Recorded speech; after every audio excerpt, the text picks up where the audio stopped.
Good morning, primary class. This is your lesson for Tuesday.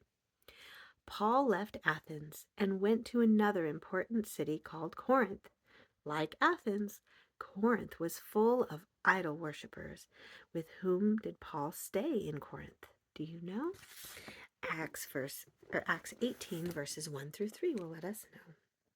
After these things, Paul departed from Athens and came to Corinth, and found a certain Jew named Aquila, born in Pontus, lately come from Italy with his wife Priscilla, because that Claudius had commanded all Jews to depart from Rome. And he came unto them, and because he was of the same craft, he abode with them, and wrought, for by their occupation they were tent makers. Oh, what a fun job. Every Jewish boy was taught how to work and earn money, and Paul had learned how to make tents. He wasn't paid a salary for preaching, so he worked hard in his spare time to earn money to take care of himself.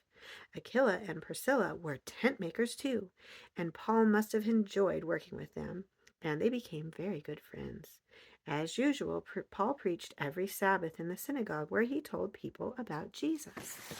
Verse 4 says, "And he reasoned in the synagogue every Sabbath and persuaded the Jews and the Greeks."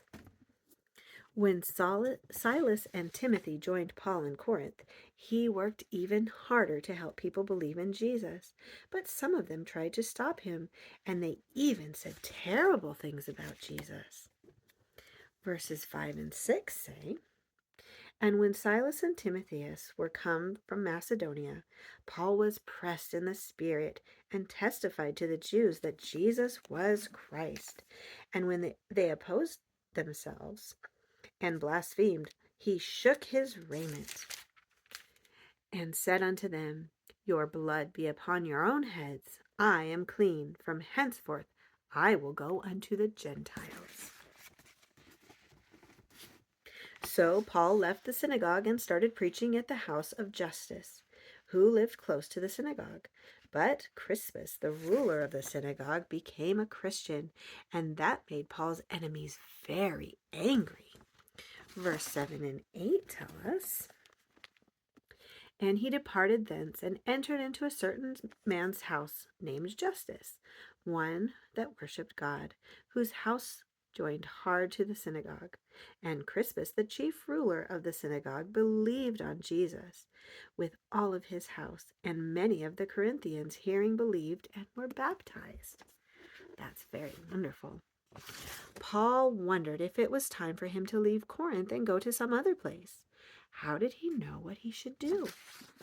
Verses 9 through 11 tell us,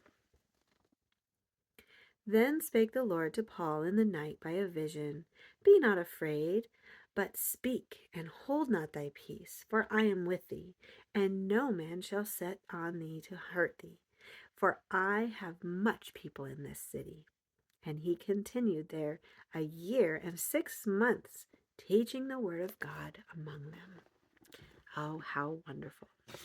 By the time Paul left Corinth, there were many Christians and a strong church that Jesus helped him to start there. Is that happening in more and more places today?